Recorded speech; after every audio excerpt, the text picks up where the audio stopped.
जय हिंद। मैं विकास कुमार। आज के इस वीडियो में रीजनिंग से संबंधित क्वेश्चंस आप लोग के सामने लाए हैं, जो एग्जाम के दृष्टिकोण से महत्वपूर्ण होगा। साथ ही साथ इस प्रश्न से बनाने से रिवीजन होगा और एक और अनुमान होगा कि प्रश्न किस आधार से और किस प्रकार आते हैं। खास करके वनडे कॉम्पिटिटिव जो भी एग्जाम होते हैं उन सब में ये कार्य करेगा।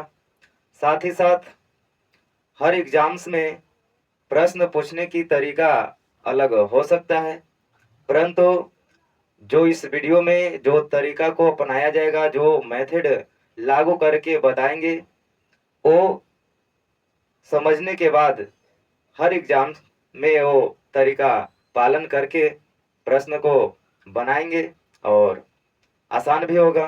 तो चलिए आज हम लोग प्रश्न से बात करते हैं। प्रश्न है, read the given statement and conclusions carefully. Assume that the information given in the statements in true even if seems to be at variance with commonly known fact, and choose the conclusion that logically follows from the statements without any doubt।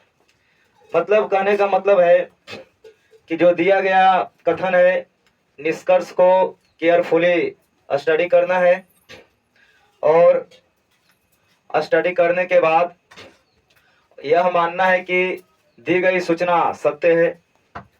जो भी इसमें कथन statement दिया गया होगा उसको हम लोग को सत्य मानना है तब तक जब तक इस प्रश्न का आंसर ना देते हो। सत्य ही मानना है, भले ही सामान्य तौर पर ज्ञात तथ्यों से भिन्न हो, मतलब अलग हो सकता है, बात गलत भी हो सकता है, परंतु इस कथन को सत्य मानना है और उस निष्कर्ष का चयन करें जो किसी संदेश के करता हो, बिना किसी विदाउट एनी डाउट,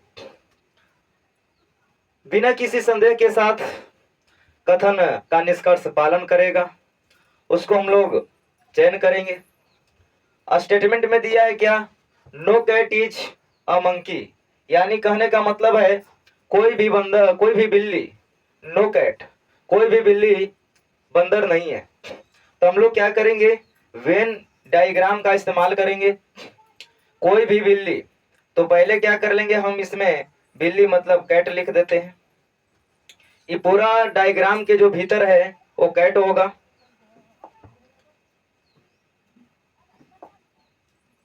कैट होगा। उसके बाद बोला है नो मंकी इज काऊ, मतलब कोई भी, अच्छा यहाँ पर कैट हो गया। उसके बाद कोई भी बिल्ली मंकी नहीं है, मतलब ये पूरा के पूरा अगर माने कि कैट है तो कोई भी कैट मतलब बिल्ली वो मंकी नहीं है। तो ऐसे सिचुएशन में क्या करेंगे, दोनों वेन डायग्राम को अलग कर लेंगे। दोनों में किसी तरह का रिलेशन यहाँ पर नहीं दिख रहा है।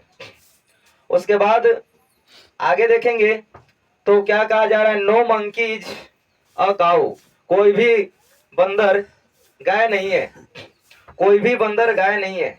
इसका मतलब है कोई भी बंदर, बंदर तो इतना है लेकिन गाय नहीं है, तो गाय क्या है अलग हो जाएगा। वेन डायग्राम, पहला वेन डायग्राम ये होगा।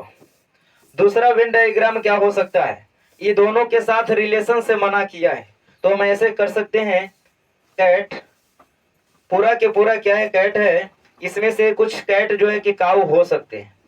क्यों, क्योंकि इसके बारे में कथन में मना नहीं किया गया है कि मंकी, मंकी काऊ नहीं है, लेकिन ऐसा नहीं कहा गया कि कैट नहीं हो सकता है। मानेंगे कि कैट काऊ हो सकता है। उसके बाद मंकी क्या है, अलग है। अब दोनों कॉन्क्लूजन से पता करेंगे कि कौन सा निष्कर्ष जो है पालन करेगा, फॉलो करेगा, उसको चयन करेंगे। यहां पर देखेंगे कोई बिल्ली गाय नहीं है, मतलब नोट कैट इज अ काऊ। कोई भी बिल्ली, इतना बिल्ली है गाय नहीं है, सही बात है, कोई भी बिल्ली गाय नहीं है। यहां पर क्या हो जाएगा, फर्स्ट में देखेंगे तो ये सही हो जाएगा। उसके बाद ये डायग्राम में देखेंगे कोई भी कैट बिल्ली नहीं है, सॉरी कोई भी कैट काऊ नहीं है, गाय नहीं, यहां पर तो है, मना किया ना, कोई भी बिल्ली गाय नहीं है। लेकिन हम अगर माने हैं तो यहाँ पर क्या है, कुछ बिल्ली जो है गाय है, तो यहाँ पर क्या कर लेंगे, यहाँ पर कथन जो है कोई भी बिल्ली गाय नहीं है, बोला नहीं है लेकिन है, इस आधार पर कथन क्या हो जाएगा, रॉन्ग हो जाएगा। यहाँ पर तो है, बोला है कि नहीं। दूसरा पर अगर हम बात करेंगे, दूसरा अनुसरण क्या करेगा, निष्कर्ष पर बात करेंगे तो कुछ गाय बंदर है। यहां से देखेंगे कुछ गाय यहां पर है, अब बंदर यहां पर है, दोनों में किसी तरह का रिलेशन नहीं है, तो कुछ मतलब रिलेशन यहां पर नहीं है। उसके बाद देखेंगे आगे अनुसरण, मतलब यहाँ पर वेन डायग्राम 2 में देखेंगे तो यहाँ पर कहा जा रहा है कि कुछ गाय बंदर है, गाय और बंदर में किसी तरह का रिलेशन नहीं है। अब हम लोग इससे तय करेंगे कि मेरा जो अंततः कंक्लूजन निकल के आया वो क्या निकल के आया। अगर ये दोनों जगह करेक्ट होता तो अनुसरण करता, फर्स्ट अनुसरण करता। ये फर्स्ट में ही बात कर रहे हैं, फर्स्ट में ही बात है, ये बात है फर्स्ट में, ये दोनों बात सेकंड में। तो यहाँ पर क्या एक जगह कर रहा है एक जगह नहीं कर रहा है, इसका मतलब ऐसे है एक जगह करेगा और एक जगह नहीं करेगा, इसका मतलब है कि हम लोग गलत मानेंगे। और यहाँ पर क्या है, दोनों जगह रॉन्ग है, दोनों जगह फॉलो नहीं कर रहा है, तो उसका भी गलत मानेंगे। और इससे हम कंक्लूजन पर निकल करके पहुंचते हैं, और कंक्लूजन क्या निकल के आता है, दोनों अनुसरण फॉलो नहीं करता है, तो बोलेंगे नाइदर कंक्लूजन फर्स्ट नोर कंक्लूजन टू फॉलोज, न तो निष्कर्ष एक और ना ही निष्कर्ष दो अनुसरण करेगा। इसका करेक्ट आंसर हो जाता है ऑप्शन नंबर बी। तो इस तरह के प्रश्न को इस तरह से बनाते हैं। नेक्स्ट,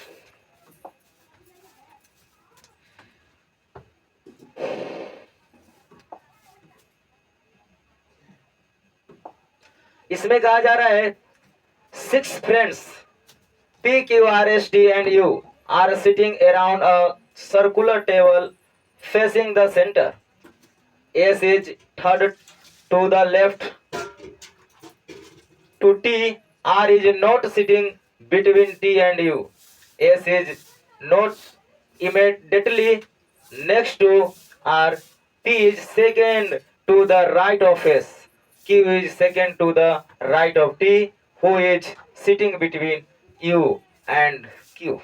कहा जा रहा है कि सर्कुलर टेबल कहने का मतलब है कि वृत्तीय टेबल, वृत्त जैसा है, मतलब गोल टेबल है, जिसमें 6 फ्रेंड है, 6 फ्रेंड है, मतलब 6 लोग हैं, 6 लोग के बात में है यहाँ पर। और 6 लोग जो है ना, इसका फेस देखा जाए तो सेंटर की तरफ है, इनका जो फेस जो है ना वो सेंटर की तरफ है। तो पहले हम 6 लोग को सेंटर में फेस कर देंगे, और 4, 5, 6 लोग को सेंटर में कर देंगे। उसके बाद कहा जा रहा है S is third to the left of T। T के जो है ना, S जो है, S अब पहले लेफ्ट और राइट समझ लेते हैं। यहाँ पर अगर ये अंदर की ओर देख रहा है तो इधर की ओर मूव करेंगे तो हो जाएगा राइट, और इधर की ओर मूव करेंगे इधर से तो हो जाएगा लेफ्ट।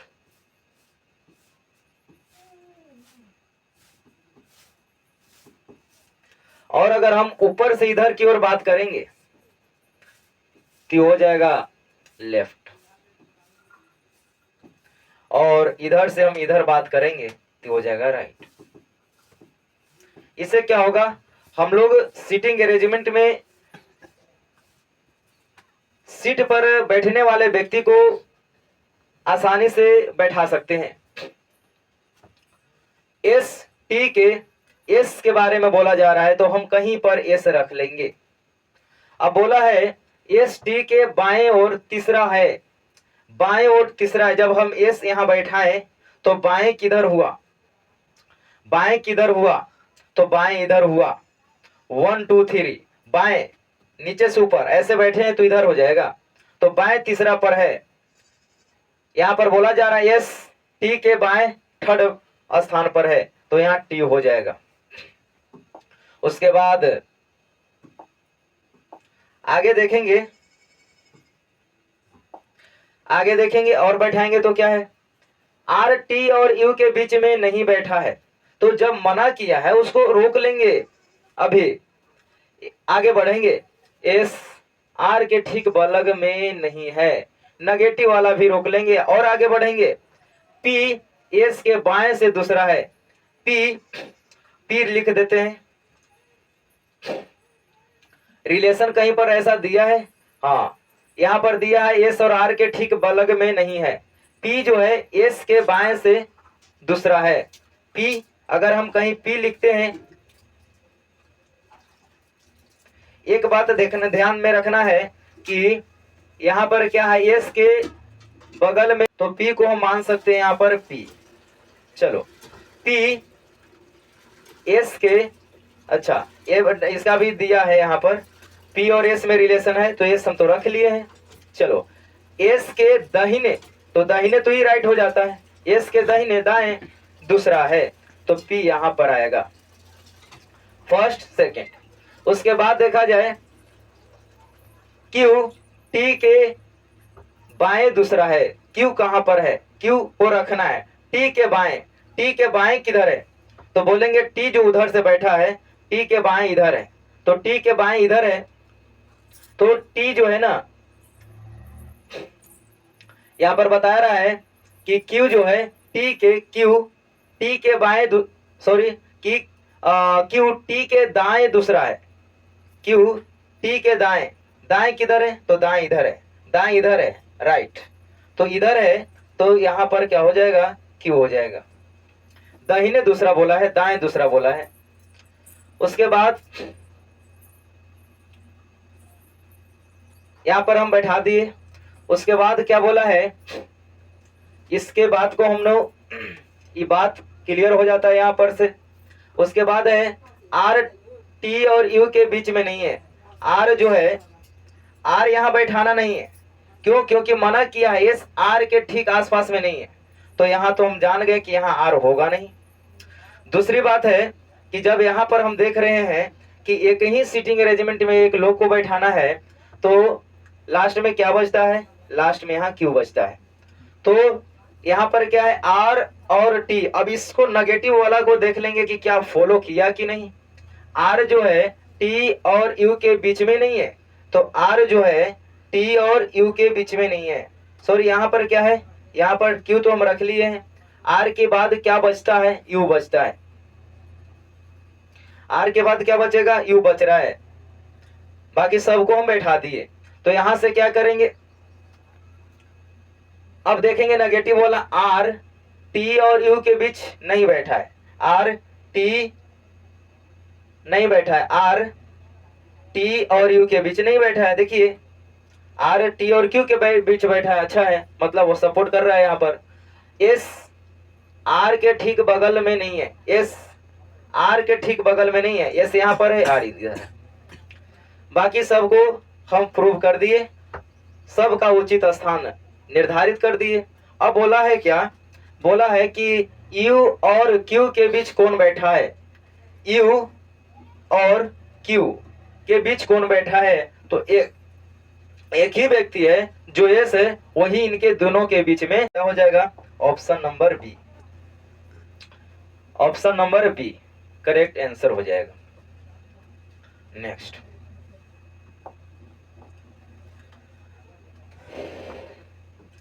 इस प्रश्न में देखेंगे, ब्लड रिलेशन का प्रश्न दिख रहा है। यहां पर बोला है if A and B means A is the brother of B. कहने का मतलब है कि ए एंड बी का मतलब है ए ब्रदर का भाई, मतलब बी का भाई है, ए जो है बी का भाई है। ए हच B means A is the daughter of B and A at the rate B means A is the wife of V. Then how is K related to Z in the following expression? कहा जा रहा है कि relation बताना है K क्या है Z का, यही रिलेशन दिखाना है यहाँ पर। हिंदी में अगर देखा जाए तो यदि A एंड B का अर्थ है A B का भाई है, A हच B का अर्थ है A B की पुत्री है, और A eight the rate B का अर्थ है ए बी की पत्नी है, तो निम्नलिखित व्यंजक में इसको व्यंजक कहा जा रहा है। तो बोला जा रहा है कि निम्नलिखित व्यंजक में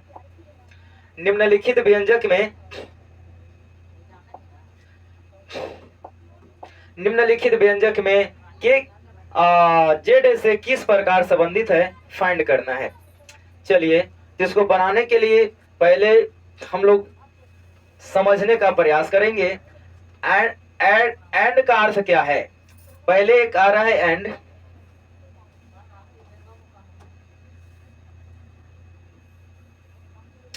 एंड का अर्थ देखना है, उसके बाद हज का अर्थ देखना है, उसके बाद एट द रेट का अर्थ देखना है, उसके बाद और क्या बचता है, बस ये सब का अर्थ अगर देख लेंगे तो पता चल जाएगा कि हमें करना क्या है, रिलेशन कैसे जोड़ना है आपस में। तो यहां देखेंगे ए एंड बी का अर्थ है, ए एंड बी का अर्थ है क्या, ए बी का भाई है। चलिए, तो जेड जो है ना, ये दोनों का बात अगर करें हम, ये दोनों का, क्योंकि के यहां पर है और जेड यहां पर है, हमें यहां से रिलेशन ढूंढते ढूंढते के पर जाना है। तो जेड एट द रेट का अर्थ क्या है, एट द रेट का अर्थ क्या है, तो ए बी की पत्नी है। यहाँ पर ए बी है, यहाँ पर जेड आर है, बस यही फर्क होता है। यहाँ पर ए बी है, यहाँ पर जेड आर है, यहाँ पर जेड आर है, यहाँ पर जेड आर है। चलिए, तो जेड आर है, एट द रेट का मतलब पत्नी है, तो यहाँ ए बी की पत्नी है, तो यहाँ पर हो जाएगा जेड आर की पत्नी है, आर की पत्नी है। जब ही पत्नी है तो एक पुरुष हो जाएगा, मतलब प्लस। उसके बाद देखेंगे, जब यहां तक रिलेशन निकल आया तो आगे बढ़ेंगे, आगे देखेंगे क्या,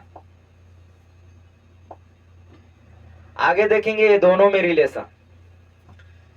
एंड का अर्थ क्या है, एंड का अर्थ है भाई, एंड का अर्थ क्या है भाई, आर टी का भाई है, आर जो है टी का भाई है, तो एक रिलेशन, एक जेनरेशन में आएंगे। उसके बाद देखेंगे, यहाँ नीचे से देखेंगे टी और एच, टी और एच, यहाँ पर टी और एच है, वहां पर ए और बी है, फर्क इतना ही है।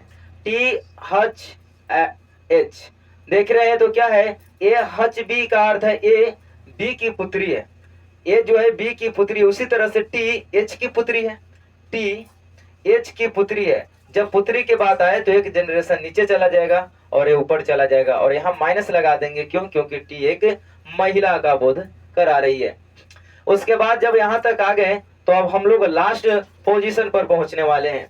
एट द रेट देखे थे पत्नी के बारे में, एट द रेट पत्नी के बारे में देखे थे, तो यहाँ पर क्या है, एच पत्नी है के की, एच पत्नी है के की।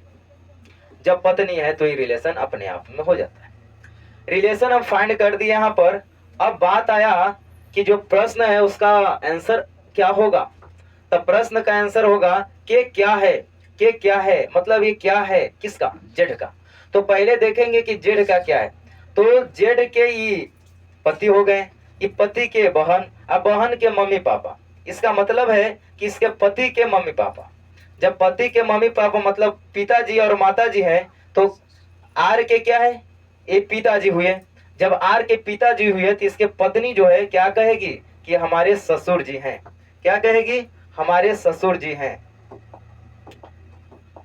यहाँ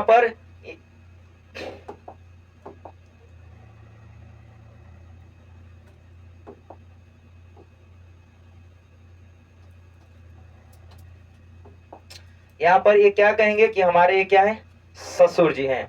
इसका करेक्ट आंसर हो जाएगा ऑप्शन नंबर बी। तो इस तरह के प्रश्न को ऐसे सोल्व करते हैं। नेक्स्ट प्रश्न पर बात करेंगे।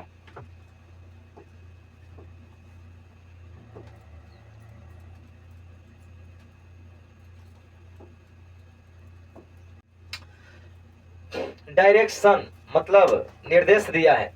To take decisions regarding important questions, it is necessary to different between strong and weak factors. Strong arguments are those that are directly related and important to the question, while weak arguments may be less important and may not be directly related to the question or may be related to the narrower issue of the question. The following question is followed by two arguments numbered first and second. You have to decide which of the argument is a strong and which is weak. कहा जा रहा है कि कौन ऐसा argument या फिर तर्क है जो स्ट्रॉन्ग है मतलब मजबूत है या प्रबल कह सकते हैं, और कौन सा स्टेटमेंट जो है कि दुर्बल है। तो यहाँ पर कहा जा रहा है कि आपको निर्णय लेना है कि कौन सा तर्क प्रबल है और कौन सा तर्क दुर्बल है। ये चीज को निर्णय लेना है। यहाँ पर स्टेटमेंट में दिया है should there be a student union in a college university. क्या कॉलेज विश्वविद्यालय में छात्र संघ होना चाहिए। स्टूडेंट यूनियन छात्रों का संघ होना चाहिए। आर्गुमेंट क्या कहता है, no this will create a political atmosphere on campus. कहने का मतलब है कि अगर कॉलेज में या स्कूल में या यूनिवर्सिटी की जो बात किया जा रहा है, इस यूनिवर्सिटी में अगर विद्यार्थियों को या छात्रों को अगर संघ बना दिया जाए तो यहाँ पर पॉलिटिकल एटमॉस्फेयर मतलब राजनीतिक माहौल बनेगा, इसलिए नहीं होना चाहिए। तो यहाँ पर तर्क में यही बात कहा जा रहा है, नहीं, इससे परिसर में एक राजनीतिक माहौल बनेगा। ऐसा तो होगा जब छात्र को एक संघ बना देंगे तो अलग तरह के एक माहौल बनेगा, कॉलेज में एक अलग तरह के माहौल बनेगा जो हो सकता है कि कुछ मामले में सही हो या कुछ मामले में गलत हो। तो ऐसा नहीं होना चाहिए। हमें तर्क है कि ऐसा नहीं, परिसर में एक नहीं होगा, इस आधार पर हम कहेंगे कि ये गलत है। दूसरा कहा जा रहा है कि हाँ होना चाहिए। हाँ यहाँ पर दे रहा है yes it is very important that students are the future political leaders. कहा जा रहा है यहाँ पर कि भविष्य में, हाँ यह बहुत जरूरी है कि छात्र भविष्य में राजनीतिक नेता हो। जब हम तर्क 1 को समझना चाहते हैं तो वह बताता है कि एक गंदा माहौल बनेगा अगर हम विद्यार्थियों को, छात्रों को अगर हम एक संघ बनाने के लिए अनुमति देते हैं तो उस आधार पर हम तर्क को, फर्स्ट आर्गुमेंट को हम करेक्ट मानते हैं। दूसरा बात कहा जा रहा है कि हाँ यह जरूरी है कि भविष्य में छात्र भविष्य में राजनीतिक नेता हो। तो राजनीतिक नेता होने के लिए भी ये तो संघ की जरूरत है। तो यहाँ पर अगर हम तर्क को देखा जाए तो ये दोनों तरह से काफी प्रबल दिखाई दे रहे हैं। तो इस आधार पर हम कहेंगे कि तर्क 1 और तर्क दोनों प्रबल हैं। और प्रबल का मतलब क्या है? स्ट्रॉन्ग है। Next,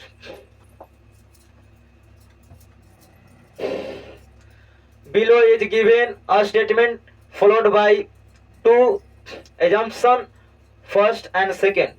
You have to decide which of the assumption is are implicit in the statement. कहा जा रहा है नीचे दिए गए कथन के बाद दो अनुमान फर्स्ट और सेकंड दिए हैं, दिए गए आपको यह तय करना होगा कि कथन में कौन सा धारणाएं निहित है, यानी कौन सा स्टेटमेंट जो है ना निहित है। फर्स्ट स्टेटमेंट में देखा जाए the human body produce vitamin D when expose to sunlight. कहा जा रहा है कि मानव शरीर सूर्य के प्रकाश के संपर्क में आने पर विटामिन डी की उत्पादन होता है। तो यहाँ पर कथन में कहा जा रहा है कि अगर कोई व्यक्ति है उसको विटामिन डी की उपलब्धि यानी उत्पत्ति करना है उसके बॉडी में, तो उसके उत्पादन जो है कि सूर्य के प्रकाश के संपर्क में आने से होते हैं। ये होते भी है, ये कथन सही भी है, साइंटिफिक तरीके से भी सही है यहाँ पर। और यहाँ आप धारणा को समझने का प्रयास करेंगे तो फर्स्ट धारणा में क्या कहा गया है? मानव शरीर में विटामिन डी होगा। मानव के शरीर में विटामिन डी होगा, भले ही वह भोजन के माध्यम से ना खाया जाए। हाँ, बात यहाँ यही है कि अगर हम भोजन ना, कथन में ही कहा गया है कि जो विटामिन डी मिलता है वो सूर्य के प्रकाश से मिलता है। इसका मतलब यह है कि अगर कोई व्यक्ति भोजन ना भी करेगा तो उसे विटामिन डी की प्राप्ति होगा। तो कथन यानी धारणा सेटिस्फाइड कर रहा है कि हाँ, बिना खाए हुए बिना अगर विटामिन डी लिए हुए व्यक्ति के शरीर में विटामिन डी होगा। पहला सही है। धारणा 2 कहता है वैश्विक आबादी यानी बहुत बड़े आबादी के बारे में अगर हम सापेक्ष बात करें, वैश्विक आबादी के सापेक्ष बात किया जाए तो वैश्विक आबादी एक बड़ा हिस्सा विटामिन डी की कमी से ग्रस्त है। तो यहाँ पर अगर हम देखें तो ग्रस्त होने की बात तो यहाँ पर नहीं किया गया, वहां पर तो विटामिन डी की उत्पत्ति के बारे में बताया गया। यहाँ पर ये तो नहीं किया गया कि विटामिन डी की कमी से ग्रस्त है, विटामिन डी की कमी से इतना रोग फैल रहा है, ऐसा तो कुछ बात नहीं है। तो ऐसे स्टेटमेंट को, ऐसे धारणा को हम लोग क्या कर लेंगे? रॉन्ग मानेंगे, और जो कथन प्रबल होंगे, स्ट्रॉन्ग होंगे, उन्हीं को हम सत्य मानेंगे। तो यहाँ पर क्या होगा? फर्स्ट धारणा करेक्ट होगा, केवल धारणा 1 निहित है और 2 क्या हो जाएगा? गलत हो जाएगा, क्योंकि एक ग्रस्त जैसी बातें को डिफाइंड किया है जो कि ऐसा कथन में नहीं कहा गया है। Next, read the given statement and conclusions carefully, assuming that the information given in the statements is true, even if the seems to be at variance with commonly known fact, decide which of the given conclusion logically follows from the statement। कहा जा रहा है कि दिए गए कथन में निष्कर्षों को ध्यानपूर्वक पढ़ें, केयरफुली, यह मानते हुए कि कथन में दी गई जानकारी सत्य भले ही सामान्य रूप से ज्ञात तथ्यों से भिन्न प्रतीत हो। तय कीजिए कि दिए गए निष्कर्ष में कौन से या कौन सा कथनों का तार्किक रूप अनुसरण करते हैं। तार्किक रूप का कहने का मतलब है कि स्ट्रॉन्ग यानी प्रबल बातों को सेटिस्फाइड करता है। यहाँ पर कहा गया है सभी all flowers are beautiful, Vaidehi is beautiful. कहा जा रहा है यहाँ पर स्टेटमेंट में 2 हैं। पहला है कि ऑल फ्लावर आर ब्यूटीफुल। तो हम यहाँ पर क्या करेंगे? एक वेन डायग्राम बनाएंगे। पहले हम क्वेश्चन वेन डायग्राम, एक पहले क्वेश्चन बनाए वेन डायग्राम का, उसी तरह से ये भी क्वेश्चन है। सभी फूल, मान लिया जाए कि जितना भी फूल है यानी फ्लावर, ये पूरा फूल जो है ना, यह सभी फूल सुंदर है, ब्यूटीफुल है। सभी जो फूल है ना वो क्या है? ब्यूटीफुल है। वैदेही सुंदर है, वैदेही सुंदर है, वैदेही, यहाँ पर हम क्या मान लेते हैं? वैदेही, जिसको भी से हम लिखते हैं, वैदेही सुंदर है। ये फर्स्ट जो है कि क्या बनेगा? वेन डायग्राम बनेगा। अगर करें यहाँ पर तो सेकंड क्या बन सकता है? सेकंड बन सकता है फ्लावर जो है फ्लावर हो जाएगा, और सब के सब फ्लावर क्या है, ब्यूटीफुल है।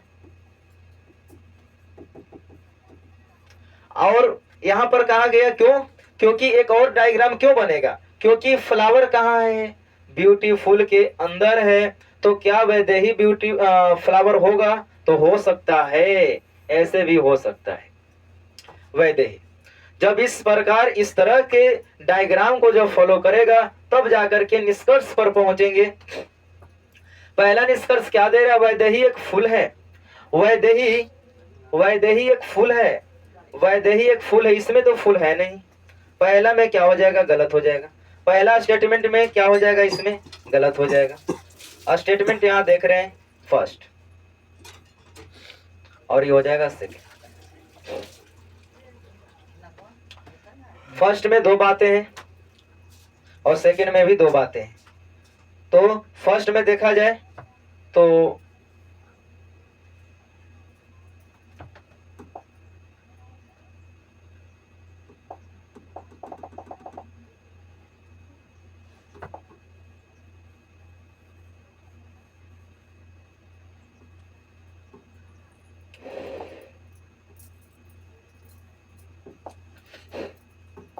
इसमें क्या कहा गया है, वैदेही एक फूल है, वैदेही एक फूल है, वैदेही एक फूल है, नहीं वैदेही एक फूल नहीं है, वैदेही एक सुंदर है।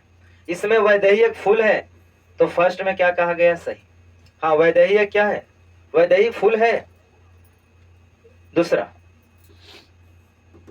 इसमें कहा गया क्या, पहला में क्या क्या है, कुछ सुंदर, कुछ सुंदर मतलब बहुत सारे सुंदर है, लेकिन कुछ सुंदर फूल है, बहुत सारे सुंदर है और फूल सुंदर के अंदर है। इसका मतलब है कि बहुत सारे सुंदर में ही फ्लावर यानी फूल है। तो हाँ ये सही है कि कुछ कुछ सुंदर जो है कि क्या है, फूल है। यहां पर अगर देखेंगे, यहां पर देखेंगे तो क्या कह रहा है, कुछ सुंदर फूल है, कुछ सुंदर, सुंदर यहां पर है, फ्लावर इसके अंदर है, तो कुछ सुंदर फूल है, तो यहां पर क्या हो जाएगा, सही। जब हम दोनों निष्कर्ष पर अगर बात करेंगे, तुलना करेंगे, अगर दोनों सही होगा तो सही मानेंगे, या दोनों में से कोई भी गलत होगा तो गलत मानेंगे। यहाँ पर फर्स्ट, इसमें फर्स्ट और इसमें फर्स्ट गलत है, तो क्या मानेंगे, गलत। यानी फर्स्ट जो अनुसरण करता है, फर्स्ट जो अनुसरण करता है वो गलत है। और सेकंड पर बात करेंगे, दोनों में तुलना करेंगे, दोनों करेक्ट है तो सही, यानी फॉलो करता है। तो दूसरा क्या करता है, फॉलो करता है। हो गया, हमें आंसर मिल गया कि फर्स्ट जो है कि अनुसरण नहीं करता है और सेकंड अनुसरण करता है। तो नहीं करने वाला को ऐसा नहीं है कि फर्स्ट नहीं करता सेकंड करता है, ऐसा ऑप्शन नहीं रहता है। यहाँ पर ऑप्शन होता है कि केवल एक अनुसरण करता है, केवल दो अनुसरण करता है, या दोनों करता है, या दोनों में से कोई नहीं। तो ऐसा तो है नहीं कि ये करता है करता नहीं है, ऐसा तो ऑप्शन है नहीं। तो केवल करने वाला को लिखेंगे, केवल दो अनुसरण करता है। इसका करेक्ट आंसर क्या हो जाएगा, ऑप्शन नंबर बी। नेक्स्ट इसमें देखेंगे, in the statement given below a statement is followed by two assumptions numbered first and second. Consider that a statement and the following assumption and decide which of the assumption is implicit in the statement. कहा जा रहा है कि नीचे दिए गए कथन में एक कथन के बाद फर्स्ट सेकेंड क्रमित दो धारणाएं दी गई है। कथन और निम्नलिखित धारणाओं पर विचार करें और निर्णय ले कि कौन सी धारणा कथन में निहित है। मतलब कथन में निहित धारणा को यहाँ पर पकड़ पाना है। स्टेटमेंट कहा जा रहा है, the government launch a nationwide campaign to promote digital literacy among rural